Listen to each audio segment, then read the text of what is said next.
Here's part two, spiritual judo for Jesus, and answering the question, uh, reflecting further on my on a dialogue I've been having. Um, was I reborn in Christ? So I've just been reflecting with you about my experience beginning in Christian Science. Oh, looks like there's a rain cloud coming. And I have to check what's the situation with my son. Well,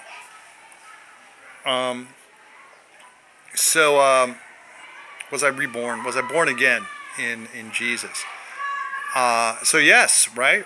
In my own way, in my own process, in my own relationship with God through Jesus Christ, I was reborn, and so that was a crucial point. But it certainly began earlier, understanding that modern society itself is implicitly an expression of Jesus' legacy, and filled with Jesus' presence in various ways. And so that was reflected in my own in my initial emergence from atheist, or switch from atheist humanism in high school. My wonderful dad had left the Catholic Church and communicated his values of atheist humanism in valuing education, and so then with his quite significant library, I found a book by Huston Smith, scholar Huston Smith, and found something about the Chinese Tao, and recognized in his statement that the Tao is a creative continuum that is always accessible, and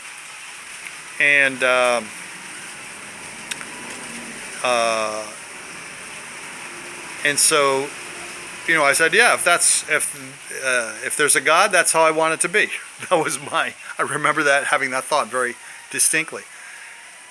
And then Unitarian Universalism around that same time, 10th grade. I was 15 or something, and 15 or 16, and so I also walked into a Unitarian Universalist interfaith congregation and saw a pamphlet that supported spiritual paths. So that gave me that concept very formally and in a comfortable context. So then things were fairly light. I mean, and at the end of 10th grade, I actually had some kind of spiritual experience. It was based on going to a summer camp, exposed to nature, and being in a group with kids, other young people, and so out of my home environment, and having a chance to sort of engage myself as an agent, having more agency, being supported in that experience, and so then at the end of high school, I experienced angst. My father passed away shortly thereafter, and he had a heart attack, cancer treatment, got sick, and then died from pneumonia in his weakened state after successful treatment due to treatment of cancer with radiation therapy. So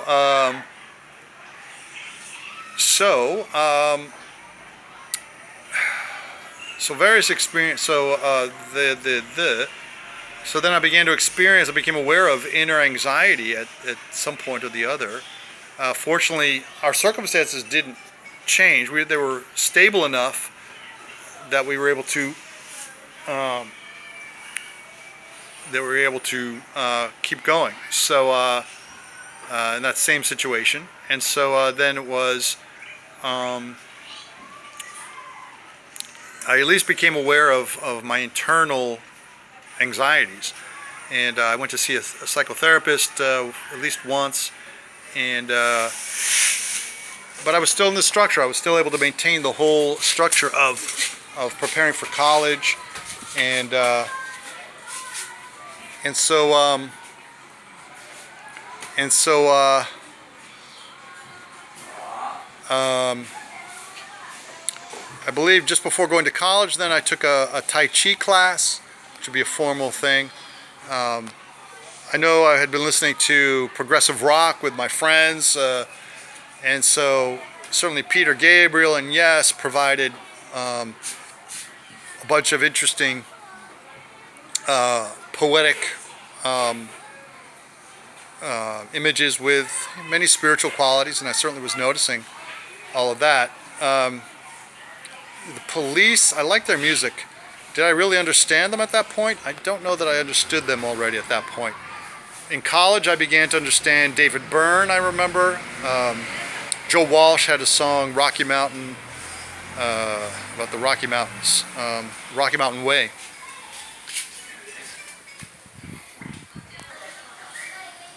Okay, so continuing, my little boy just got back from school.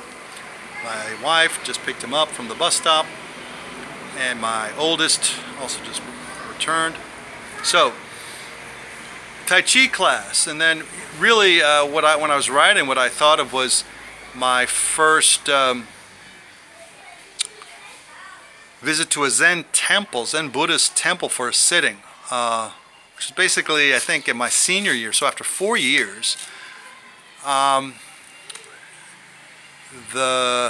was my action, and I remember very much the experience of sitting and trying to meditate, and the sort of the buzz of my thoughts.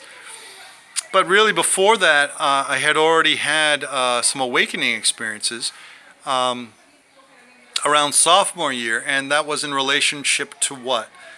I've been really reading a little bit of dipping into a little bit Alan Watts, who had been involved with some Taoism and Zen Buddhism in his way.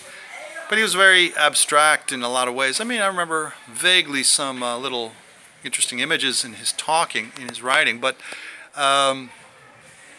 what else was going on? What else was I getting? What else was I doing? I mean, I remember a very interesting book called The Search for Goodbye to Rains by Paul McHugh. It was a book that had been given to me by a friend of mine, Sam Michalski. So rest in peace, Sam. A real good guy who, what happened to him? Yeah, I don't think he made it. I think he might have, he went out to San Francisco. He was a funny guy. He had gotten involved in a worldview. Jesus shaves. He put on I think he had. Did he have a tattooed on his head? Jesus shaves. So humor, but so I was in contact with him for a little while. I ended up dating his sister.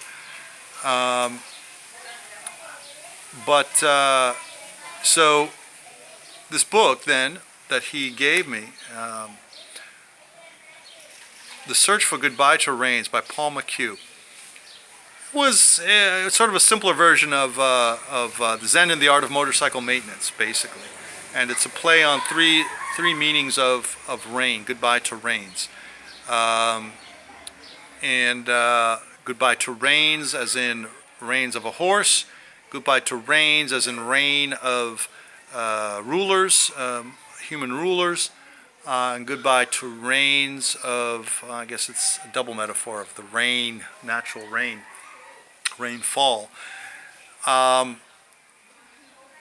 so I guess I don't remember too much specifically. It was a motorcycle ride. This guy, I guess, got this guy sort of presenting his trip in some way. And, I enjoyed it. And what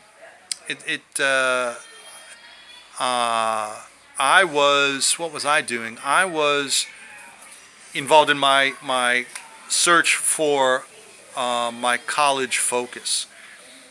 And I was intense about it. I was really hopeful and interested in seeking satisfaction and in terms of the truth. And so I was a pre-med kind of thing. I was interested in history of science, sociology, cross-cultural psychology, and so I picked up sociology then as my first effort, and then found a comment by Marx that the individual is abstract and only social relations are real.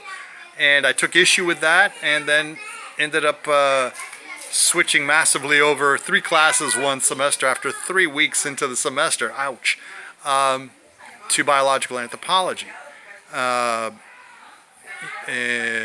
So I had a class with E.O. Wilson, and I guess I had already had a class with Terry Deacon and Irvin DeVore, I think, and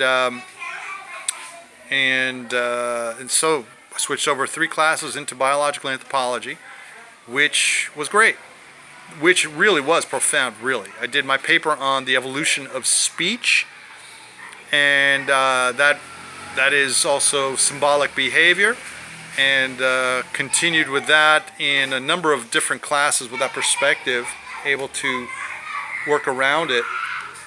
And so that really also was an important foundation. Now, while secular at that time, now I can fully apply and more fully integrate that, and certainly understand that as the foundation of my broader intellectual, spiritual revelation about multidisciplinary philosophy, labeling multidisciplinary philosophy for what it is, along with what I've learned in international relations about social constructivism and so on.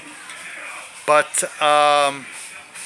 so that was all going on, and then in terms of after a year and a half and doing fencing also, no less, I had this awakening experience that I guess I can be represented. Whereas I had been a champion fencer in my senior year in college, at this point, after my second year of fencing at Harvard,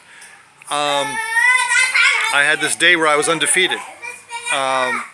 So everything came together for me on that day. At that point, then, after my sophomore, that was midterms, middle of the sophomore year, and so that's an interesting point of reference for me. And so, but I guess I wasn't really able to associate it with anything. I was sort of keeping on with my interfaith spiritual practice, spiritual path, understanding the Tao, Taoism as important, Tao of Pu. I think certainly maybe I had read by that time, and so along with with the interfaith material of Watts and a guy named Sheldon Kopp, very powerful, very wonderful book, Pickpocket and the Saint. That was sort of confirmation of my interfaith spiritual path at that point still. Only implicitly Christian, I can say at this point now. But at that point, with no awareness of Jesus Christ and His meaning for me.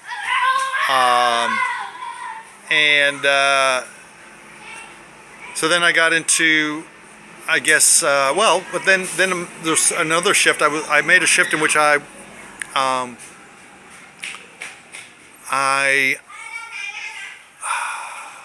guess that would be the time when I would have participated in a talent show. Would it be then?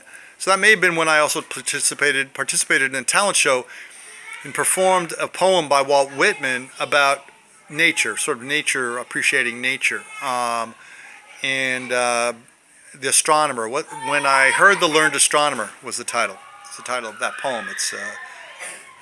It's in his only book. I guess he only has the one book, Leaves of Grass, Walt Whitman. And so I performed it and had fun with it. I was a little creative with it. And so the next year I had already left. I decided to leave intercollegiate fencing and varsity. I was awarded the varsity letter.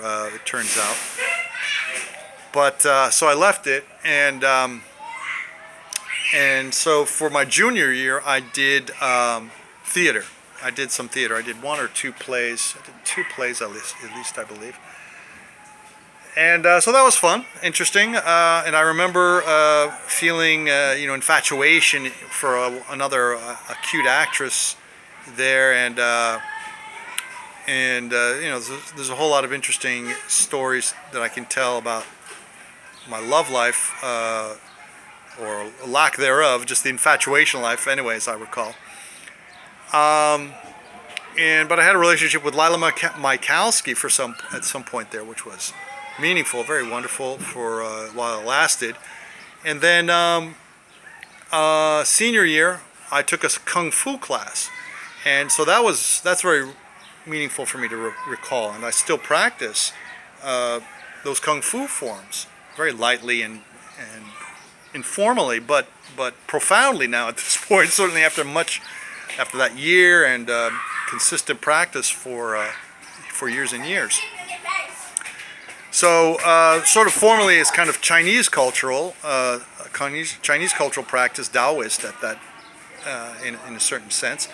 So that kind of scopes out my college years and my spiritual development, so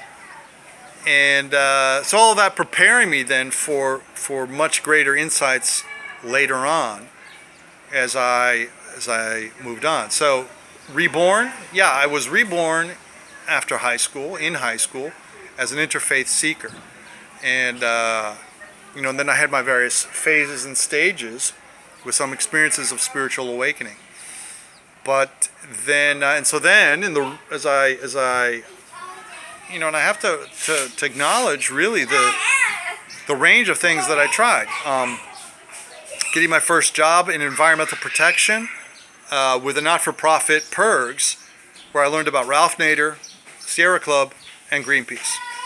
I mean, all that stuff has been boxed out of many doctrines, and is certainly distinct from university-based orientation, philosophical, academic orientations, and so that became an important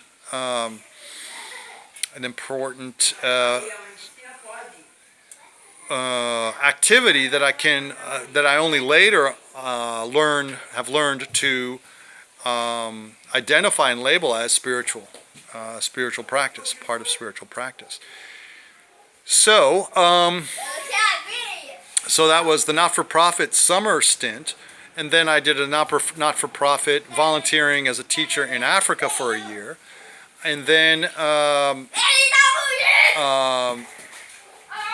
got work in social services in New York City, where I was introduced to both Louise Hay, her loving counseling technique, and based on religious science and holistics, and so Louise Hay, and then the 12-step program, getting introduced by a colleague. One colleague introduced me, Afro-Haitian, introduced me to Louise Hay.